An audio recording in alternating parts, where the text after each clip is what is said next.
스티븐 킹 추천 첫 번째 영화는 제목만 들어서는 도대체 뭔 영화인지 전혀 감이 안 잡히는 스페인산 블랙 코미디 심리 호러 무비 커피 테이블입니다. 여기 커피 테이블 쇼핑에 나선 10년 된 커플이 있습니다.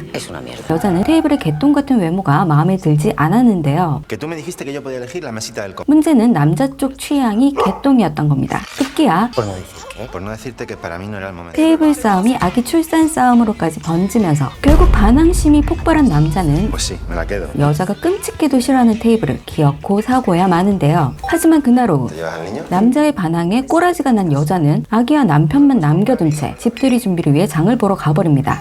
그리고 엄마의 외출에 울음이 터진 아기를 달래기 시작하는 남자. 그리고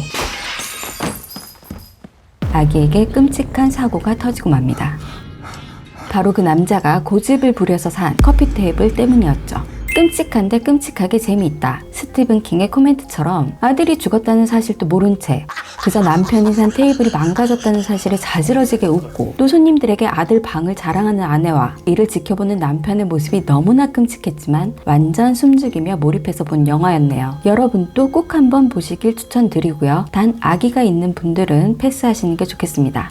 다음 영화는 2023년에 개봉한 누구도 널 지켜주지 않아라는 SF 호러 영화인데요. 여주 브리는 과거 자신이 저지른 일 때문에 세상 사람들, 심지어 부모님들과도 단절된 채 숲속 외딴 집에 혼자 살고 있었습니다. 그리고 어느 날 밤 아무도 찾아오지 않는 그녀의 집을 방문한 이들이 있었으니 그들의 정체는 바로 외계인들이었죠.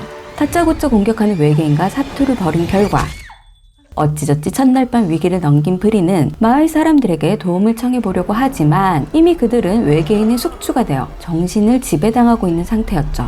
결국 그녀는 나홀로 외계인들과 고독한 싸움을 시작하게 되는데요. 이 영화에 대해 스티븐 킹은 정말 독특하다는 평가를 내렸고 실제로도 그렇습니다. 독특하게도 여주의 대사가 5마디 정도나 되려나요? 심지어 이 외계인보다도 대사가 적었고요. 오로지 몸과 표정, 의성어로만 연기를 하는데 그럼에도 불구하고 전혀 지루함이 없을 정도로 여주 케이틀린 디버의 연기가 그냥 쩝니다. 그리고 끝까지 보고 나면 소통과 단절이라는 영화를 관통하는 주제와 이를 투영한 엔딩의 의미를 곱씹어 생각을 하게 되는 직관적이지만은 않은 영화였는데요. 네, 한마디로 마지막에 머리를 좀 쓰면서 봤다 이거죠. 하지만 그런 걸 싫어하시는 분들이라도 여주가 외계인들을 위해 특별히 준비한 뜨거운 물이나 마대차로 등 홈그라운드의 이점을 최대한 활용해서 외계인과 다이다이로 싸우는 장면을 봐도 충분히 볼만하니까 참고하셔서 선택하시면 되겠습니다.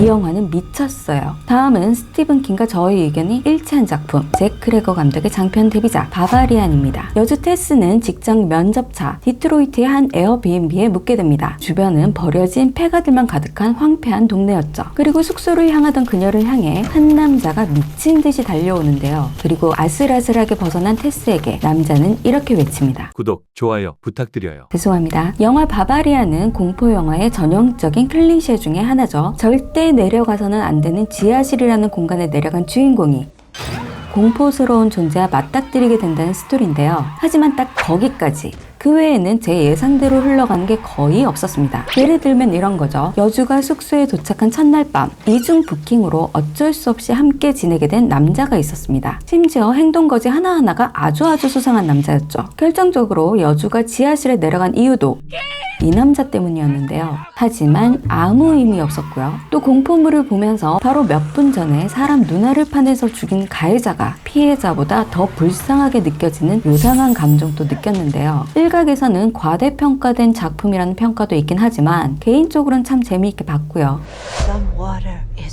자, 이제 슬슬 편집하기 싫은 작품들이 나오기 시작했습니다. 네 번째 영화는 서양의 한마늘 물귀신 스토리 나이트 스윙입니다. 메이저리그 선수였지만 다발성 경화증으로 강제 은퇴를 당한 남주 레이는 아직 선수 생활에 대한 미련이 남은 상태였습니다. 그리고 재활 치료를 위해 가족들과 수영장이 딸린 집으로 이사를 가게 되는데요. 그 수영장에는 하필 서양 물귀신이 살고 있었죠. 가장 먼저 스타트를 끄는 건 제목 그대로 나이트 스윙을 즐기던 아내였습니다.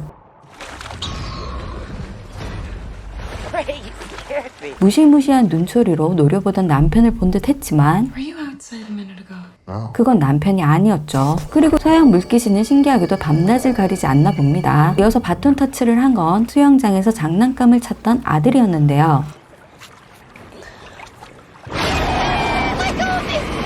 덕분에 아들은 귀신과 독대를 하게 되었죠. 그리고 세 번째 주자로 나선 딸은 남자친구와 달콤한 로맨스를 찍다가 Stop, please. Marco. 급 귀신과 살벌한 호러를 찍게 되는데요. There's nothing wrong with the pool. 하지만 이상하게도 가족들 중 유일하게 레이만은 수영장 공포 체험을 하지 못합니다. 그 이유는 Marco. 이미 그가 수영장 귀신에게 잠식당해서 그 자체가 공포의 존재가 되어버렸기 때문이었죠.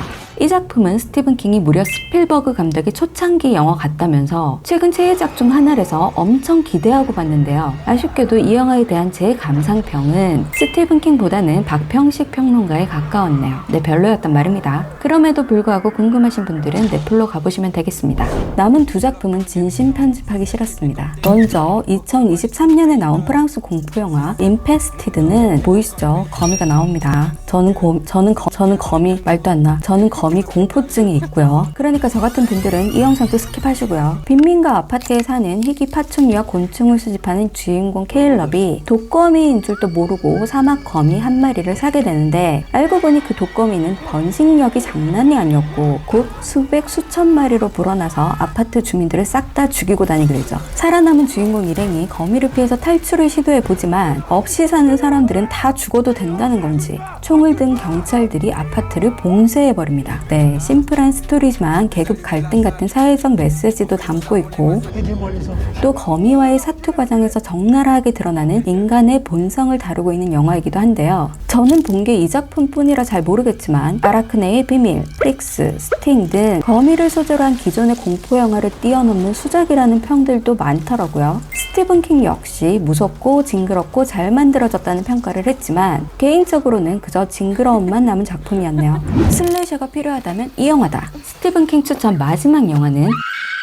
18. 네, 육성으로 욕 방언을 터뜨리게 한 작품. 크리스 내쉬 감독의 이너 바이올런트 네이처입니다. 캠핑을 떠난 7명의 남녀가 있습니다. 그리고 그 중에는 손버릇이 나쁜 친구가 하나 있었죠. 그날 오후 울타리에 걸려있는 금목걸이 하나를 슬쩍 했는데 알고 보니 그 목걸이는 언데드 봉인용이었고 덕분에 언데드가 깨어나 버리죠.